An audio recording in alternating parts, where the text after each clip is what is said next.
നിനക്ക് വേണമെങ്കിൽ മോഷണക്കുറ്റം ചുമത്തി ഇവരെ പോലീസിൽ ഏൽപ്പിക്കാം.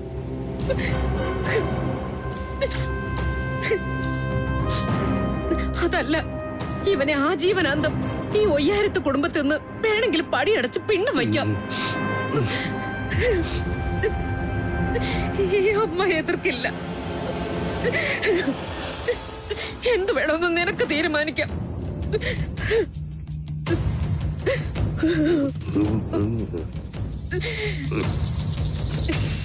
ഏട്ടനോട് പൊറുക്കണം. എനിക്കൊരു തെറ്റുപറ്റി പോയതാ. ഒന്നും മനഃപൂർവ്വമല്ല. ഓഫീസിൽ അന്നുണ്ടായ പ്രശ്നങ്ങളുടെ പേരിൽ ആകാശിനോട് പ്രതികാരം ചെയ്യണമെന്ന് ഒറ്റ ചിന്ത മാത്രമേ എനിക്കുണ്ടായിരുന്നുള്ളൂ. ആ ദുഷ്ടബുദ്ധിയാണ് എന്നെ കൊണ്ട് ഇതൊക്കെ ചെയ്യിച്ചത്. ഏട്ടൻ എന്നോട് ക്ഷമിക്കണം, ഓർക്കണം. ഇനി ഒരിക്കലും എന്റെ മനസ്സ് തെറ്റായ വഴിക്ക് പോവില്ല.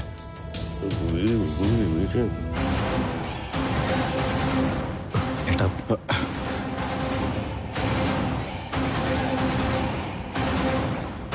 നീ എന്തൊക്കെ അഭ്യാസം കാണിച്ചാലും നിന്നോട് പൊറുക്കാൻ ഞാൻ തയ്യാറല്ല.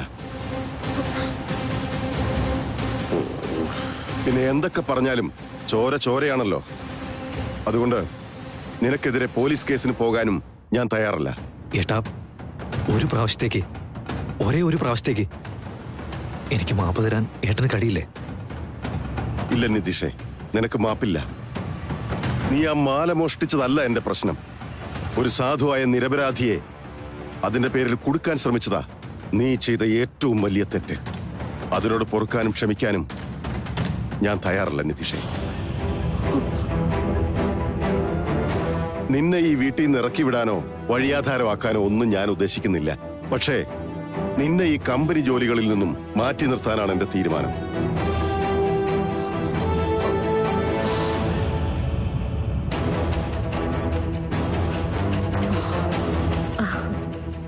എന്തായാലും ആ തീരുമാനം നന്നായി ഗിരി. കുറച്ചു കാലം ഇവ പുറത്തു നിന്നിട്ട് പഠിക്കട്ടെ, അതിനുശേഷം ആലോചിക്കാം. അല്ലേ?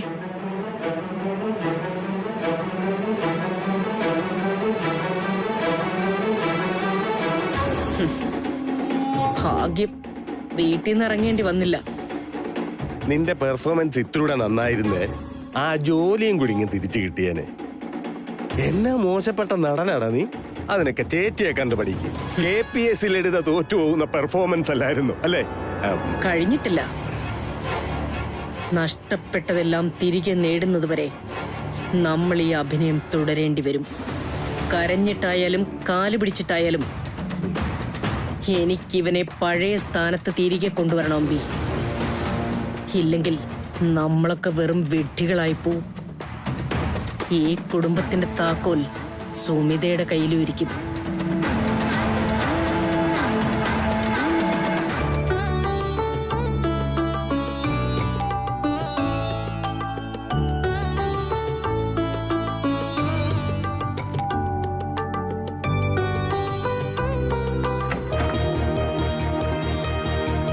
അമ്മേ,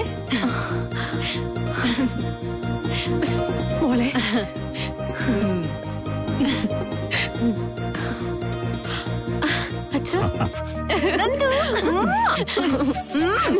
എവിടെയായിരുന്നു?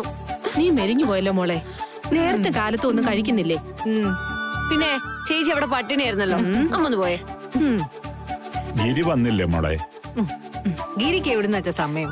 എപ്പോഴും ഓഫീസിലെ തിരക്കുകളല്ലേ. മോള് വാ.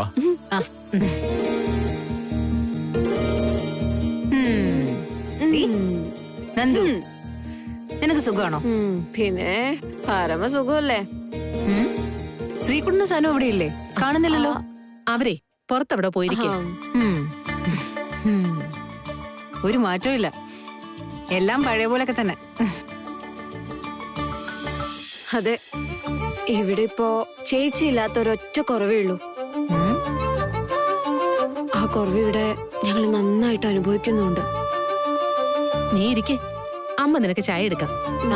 വേണ്ട, ചേച്ചിക്കുള്ള ചായ ഞാൻ ഉണ്ടാക്കാം. നല്ല ഏലക്ക ചായ. ദൈവമേ, കാക്ക മലന്ന് പറക്കൂലടി. നീ എപ്പോ മുതൽ അടുക്കളയിൽ കയറി തുടങ്ങിയത്? സാഹചര്യങ്ങളുടെ സമ്മർദ്ദം കൊണ്ടേ അങ്ങനെയൊക്കെ സംഭവിച്ചു പോയി ചേച്ചി. അതെ, എനിക്ക് ചായ മാത്രം പോരാ, അമ്മ ഉണ്ടാക്കുന്ന എന്റെ ഫേവറേറ്റ് പൊട്ടറ്റോ കറിയും ചപ്പാത്തിയും വേണം. ഇപ്പൊ റെഡിയാക്കാം. ഡീ, നീ ചായ മാത്രം ഉണ്ടാക്കിയാ മതി. പൊട്ടറ്റോ കറിയും ചപ്പാത്തിയും അമ്മ ഉണ്ടാക്കിയാ മതി. എനിക്കേ നിന്റെ പാചകത്തിൽ അത്ര വിശ്വാസം പോരാ. ഓ, എന്റെ ഏലക്ക ചായ കുടിച്ചിട്ടേ ഈ അഭിപ്രായം തന്നെ പറയണം കേട്ടോ. ഓ,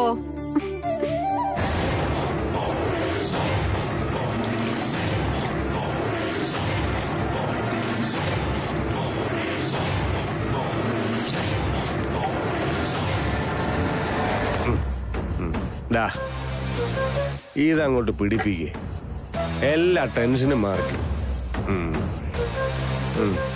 ഇന്നത്തെ നമ്മുടെ നാടകത്തിരി പാളിപ്പോയോ എന്നൊരു സംശയം. ഉള്ളത് പറയാമല്ലോ, നിന്റെയും ചേച്ചിയുടെയും പെർഫോമൻസ് ഒരിത്തിരി ഓവർ ആക്ടിങ് ആയിരുന്നു. രാവിലത്തേതേ വെറും ഒരു ടീച്ചർ മാത്രമായിരുന്നു അമ്പി. ശരിയായ നാടകം ഇനിയാണ് നടക്കാൻ പോകുന്നത്. മോനെ നിധി, നീ ഇങ്ങനെ നിരാശനാവേണ്ട ഒരു കാര്യവുമില്ല. കുറച്ച് ദിവസം മാത്രം നീ ക്ഷമയോടൊന്ന് കാത്തിരിക്കെ.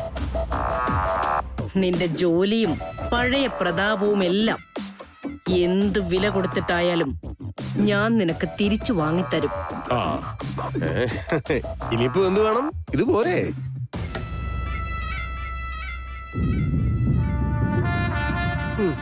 ഇല്ല, അതുകൊണ്ടൊന്നും ആയില്ല.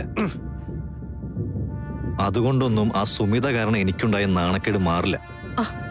നിധി ഒന്ന് പതുക്കെ. ഇനി പതുക്കാക്കിയിട്ട് എന്താ കാര്യം? കുടുംബക്കാരുടെ ഓഫീസ് സ്റ്റാഫുകളുടെ മുന്നില് ഞാൻ കള്ളനായില്ലേ? മാലക്കള്ളൻ. അതിനെന്താ പരിഹാരം എന്ന് പറ. എടാ, മാനം കെട്ട് പണം നേടിയാൽ മാനക്കേട് ആ പണം തീർക്കുന്നൊരു ചൊല്ലുണ്ട്. നമ്മുടെ പദ്ധതികളെല്ലാം ശരിയായ വഴിക്ക് നടന്നു കിട്ടിയാൽ പിന്നെ ഗിരിയുടെ സമ്പത്തിന്റെ വലിയൊരു ഭാഗം നമ്മുടെ കയ്യിലിരിക്കും. പണവും അധികാരവും നമ്മുടെ കയ്യിലായാൽ പിന്നെ ആളുകൾ പഴയതെല്ലാം മറക്കും. നീ വെറും ഒരു രത്നമാലയല്ലേ മോട്ടിച്ചൊല്ലൂ. അതിനേക്കാൾ വലിയ മോഷണം നടത്തിയവര് ഒരു ഉളുപ്പുമില്ലാതെ അഭിമാനത്തോടെ ജീവിക്കുന്ന നാടായത്. ഒന്നും ഇനി അത്ര എളുപ്പമാവെന്ന് എനിക്ക് തോന്നുന്നില്ല. ഗിരിയേട്ടനപ്പോ പഴയ ആളെയല്ല. പണ്ടൊക്കെ ആയിരുന്നെങ്കിലേ ഇന്നത്തെ ഒരു പെർഫോമൻസ് മതിയായിരുന്നു ഗിരിയേട്ടൻ നമ്മുടെ വഴിക്ക് വരാൻ. കല്യാണത്തിന് ശേഷം ഏട്ടന് നല്ല മാറ്റമുണ്ട്. എല്ലാം അവളുടെ, ആ സുമിതയുടെ തലയണ മന്ത്രവാ. അതിലവൻ വീണു. അമ്മേ, ഞാൻ വെറുതെ ഇരിക്കാൻ പോകുന്നില്ല. എന്നോട് സുമിത ചെയ്ത ചതിയും സഹിച്ചോണ്ട് ഞാൻ മിണ്ടാതിരിക്കില്ല. ഞാൻ അവളോട് പ്രതികാരം ചെയ്തിരിക്കും. എടാ, മണ്ടത്തരം പറയാതെ ഇപ്പൊ എടുത്തു ചാടി നീ ഒന്നും ചെയ്യണ്ട. എന്താ വേണ്ടതെന്ന് എനിക്കറിയാം. സമയമാകുമ്പോ ഞാനത് ചെയ്തോളാം.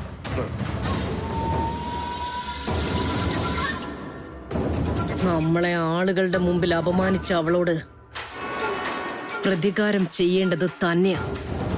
പക്ഷെ അതിപ്പോഴല്ല. അതിനുള്ള അവസരം നമുക്ക് കിട്ടും. അതുവരെ നമ്മളൊന്ന് കാത്തിരിക്കണം.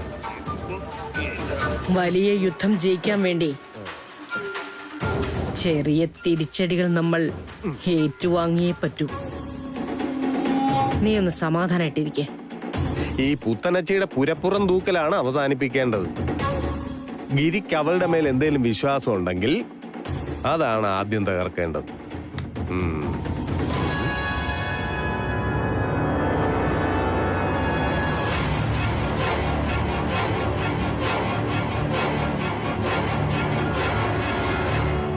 അല്ല സുമി, ഗിരിയും ആകാശും തമ്മിലുള്ള പിണക്കമൊക്കെ മാറിയോ? അത് ഞാൻ പറയാൻ മറന്നുപോയി. ഒക്കെ മാറി. ഞാൻ തന്നെ ഇടപെട്ട് മാറ്റി. അത് നന്നായി. ആത്മമിത്രങ്ങൾ തമ്മിൽ പിണക്കെന്നൊക്കെ പറഞ്ഞാൽ സങ്കടകരമായ കാര്യമാണ്. അന്ന് ഒരു തീരുമാനം എടുക്കാൻ പറ്റാത്ത അവസ്ഥയിൽ ഞാൻ നിന്നപ്പോഴേ അച്ഛന്റെ വാക്കുകൾ എനിക്ക് ധൈര്യം തന്നത്. അതുകൊണ്ടാ എനിക്കതൊക്കെ പരിഹരിക്കാൻ പറ്റിയത്. എന്താ പിന്നെ നിന്റെ വീട്ടിലെ വിശേഷങ്ങള്?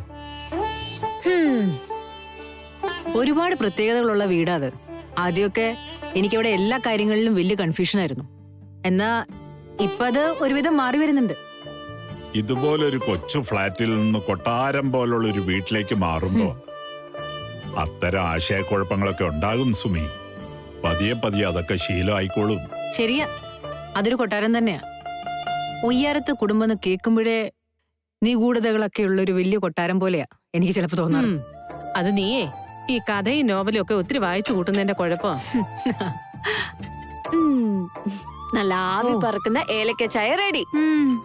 Thank you. അതും ഈ ഞാനുണ്ടാക്കിയത്. നോക്കട്ടെ. ഉം. ഉം. വിചാരിച്ച പോലെ അല്ലോട്ടോ. ഉം.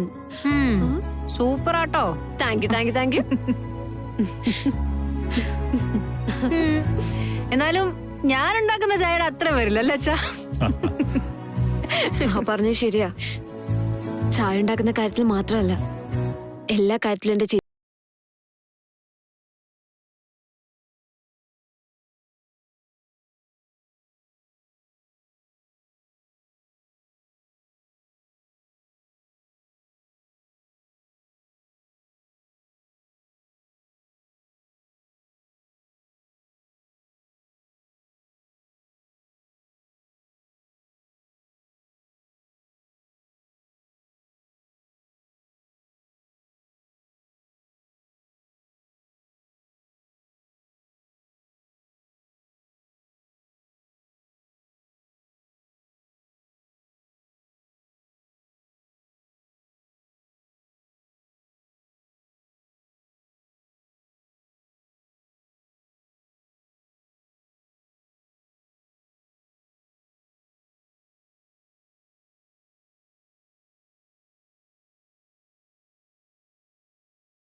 അവിടെ പകല് മുഴുവൻ വെറുതെ ബോറടിച്ചിരിക്കുക.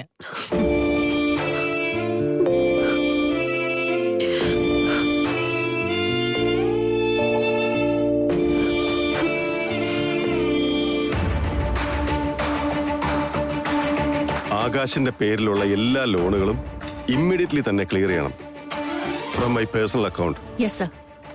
പിന്നെ അവന്റെ സാലറി അപ്രൈസലിന്റെ കാര്യം ഞാൻ പറഞ്ഞല്ലോ അല്ലേ? 50% അല്ലേ സർ? നോട്ട് ചെയ്തിട്ടുണ്ട്. അക്കൗണ്ട്സിലേക്കും HR-ലേക്കും ഓൾറെഡി മെയിൽ പോയിട്ടുണ്ട്. ഓ ഗുഡ്. സർ, പിന്നെ ആകാശ് സാറിന്റെ റെസിഗ്നേഷൻ നോട്ടീസ് പീരീഡ് ഇന്ന് തീരും. Oh I will deal with that.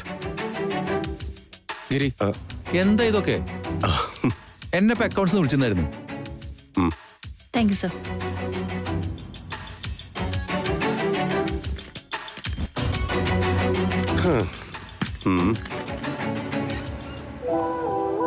എന്താ നിന്റെ പ്രശ്നം? എടാ, ഞാൻ എല്ലാം അറിഞ്ഞു. നീ എന്തിനുള്ള പുറപ്പാടാ? എടാ, എല്ലാം അറിഞ്ഞെങ്കിൽ പിന്നെ എന്തിനാ നീ ചോദിക്കുന്നത്? തമാശ കളഗിരി. എടാ, എന്റെ ബാധ്യതയെല്ലാം നീ ആയിട്ട് തീർക്കേണ്ട ആവശ്യം എന്താ? അതൊക്കെ അതിന്റെ വഴിക്ക് നടന്നോളും. അതിന്റെ വഴി ഇത് തന്നെയാണെന്ന് നീ അങ്ങ് കൂട്ടിക്കോ. തീർന്നില്ലേ പ്രശ്നം? എടാ, എന്തിനാ നീ ഇപ്പൊ ഇതൊക്കെ ചെയ്യുന്നേ? ഇതിന്റെ ആവശ്യം എന്താ? എടാ ആകാശേ, നീ എന്റെ ഉറ്റ സുഹൃത്തോ കമ്പനിയുടെ സ്റ്റാഫോ മാത്രമല്ല. എടാ, നീ എന്റെ ചങ്കാണ്. എന്റെ അമ്മയ്ക്ക് പിറക്കാതെ പോയ എന്റെ കൂടപ്പിറപ്പാ. ആ നിനക്ക് വേണ്ടി ഇത്രയൊക്കെ ചെയ്യാൻ എനിക്ക് കാര്യവും കാരണം ഒന്നും വേണ്ട.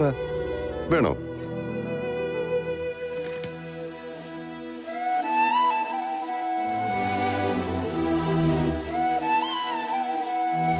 ആകാശേ, ഒരുപാട് വീഴ്ചകൾ എന്റെ ഭാഗത്തുനിന്ന് പറ്റിയിട്ടുണ്ട്.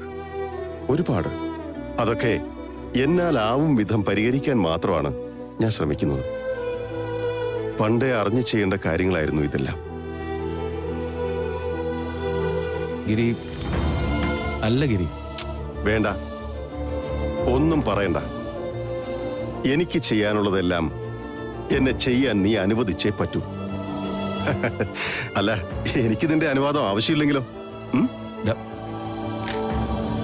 ദാ, നീ തന്ന റെസിഗ്നേഷൻ ലെറ്റർ, നീ ഈ കാണിച്ച പ്രഹസനത്തിന്റെ കാര്യത്തിലേ, അതിൽ ഇന്ന് ഞാനൊരു തീരുമാനം എടുക്കാൻ പോവുക.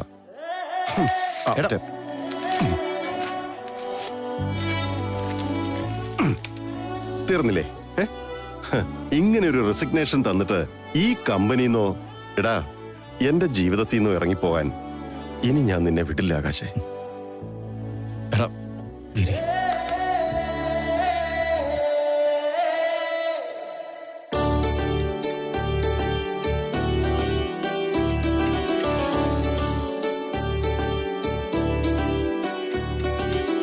ഗിരിയുടെ വീട്ടിലെ ഭക്ഷണകാര്യങ്ങളെ ഏതാണ്ട് സ്റ്റാർ ഹോട്ടലിൽ പോയ പോലെയാ. ഓരോരുത്തർക്ക് എന്ത് വേണോ അത് ഇഷ്ടംപോലെ പാചകക്കാരുണ്ടേ. അമ്മ ഇതുപോലത്തെ പൊട്ടിട്ടോ കറി ഒരു പ്രാവശ്യം ഞാൻ അവിടുത്തെ ദാമോദരേട്ടൻ്റെ അടുത്ത് പറഞ്ഞിട്ട് ഉണ്ടാക്കിപ്പിച്ചു നോക്കി. എന്നിട്ട് എന്താ, അമ്മ ഉണ്ടാക്കുന്ന പൊട്ടിട്ടോ കറിയുടെ 7 അയലോകത്ത് വരില്ല. ഇതിനെന്തോ പ്രത്യേകതയുണ്ട്. അതെ, അവര് വന്നു.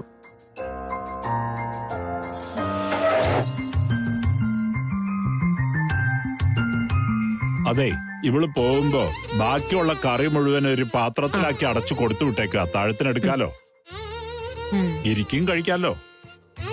ഏയ്, ഉച്ചയ്ക്ക് ഉണ്ടാക്കിയതൊന്നും ഗിരി രാത്രി കഴിക്കാറില്ല. പക്ഷെ ഞാൻ കഴിച്ചോളാം. ചേച്ചി, എടാ ചേച്ചി എപ്പോ വന്നു? വരുന്ന കാര്യം ഒന്ന് വിളിച്ചു പറഞ്ഞിരുന്നെങ്കിൽ ഞങ്ങൾ പ്ലാൻ മാറ്റി വെച്ച് ഇവിടെ നിന്നേനെ. അതൊന്നും സാരില്ല. എങ്ങനെയുണ്ട് സനു പുതിയ വീട്ടിലെ ജീവിതമൊക്കെ? ഓരോരോ കാര്യങ്ങള് കണ്ടും കേട്ടും പുതുതായി പഠിച്ചു വരിക. എന്റെ കാര്യം അങ്ങനെ തന്നെയാ. എന്നാ പിന്നെ ഞാൻ ഡ്രസ്സൊക്കെ മാറി ഫ്രഷ് ആയിട്ട് വരാം. ശരി മോളെ.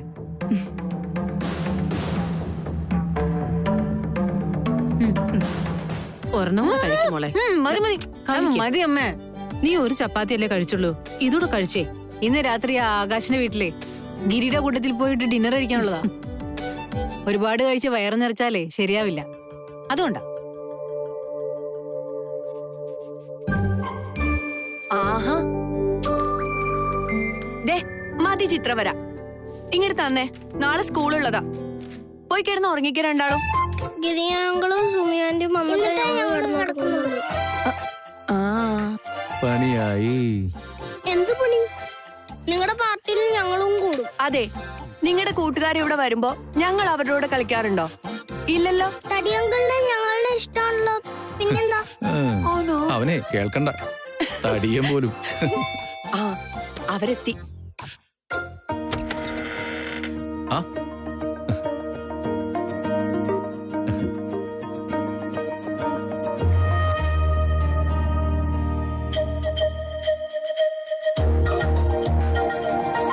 ഞങ്ങളെ അകത്തോട്ട് വിളിക്കുന്നില്ലേ?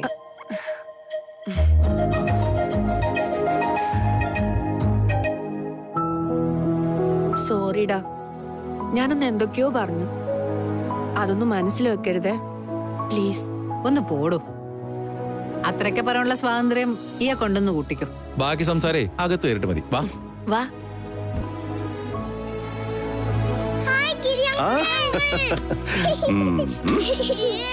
രണ്ടാളും അങ്കിളിനൊരു ഉമ്മ തന്നേ.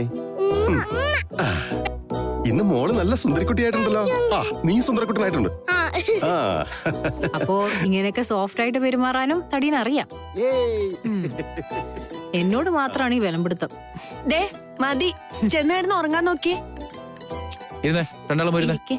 ആ, നിങ്ങളോട് ഇരിക്കും.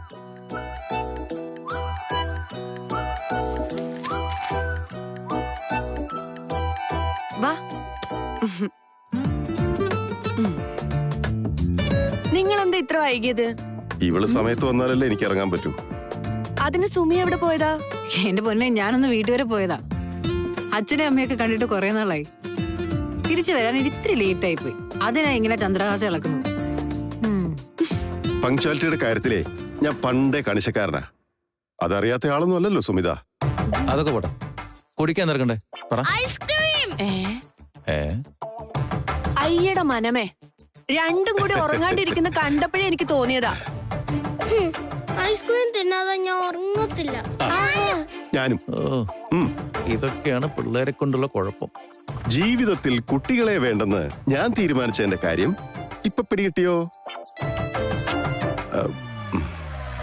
അതെ, ഗിരിക്ക് കുട്ടികളെ ഹാൻഡിൽ ചെയ്യാൻ അറിയാത്തോണ്ടാ. ഇവൻ പറഞ്ഞാലേ പിള്ളേര് വകവെച്ചിട്ട് വേണ്ടേ? അതൊക്കെ നിങ്ങളുടെ തെറ്റിദ്ധാരണയാ. ഞാൻ പറഞ്ഞ ഇവർ രണ്ടുപേരും അനുസരിക്കല്ലടാ, അല്ലടി? ആണോ? എന്നാ പിന്നെ ഇന്ന് രാത്രി നീ ഇവരെ ഒന്ന് ഉറക്കി കാണിച്ചേ. സിമ്പിൾ, പിന്നെന്താ? Come on, Ami. Come on, Aju.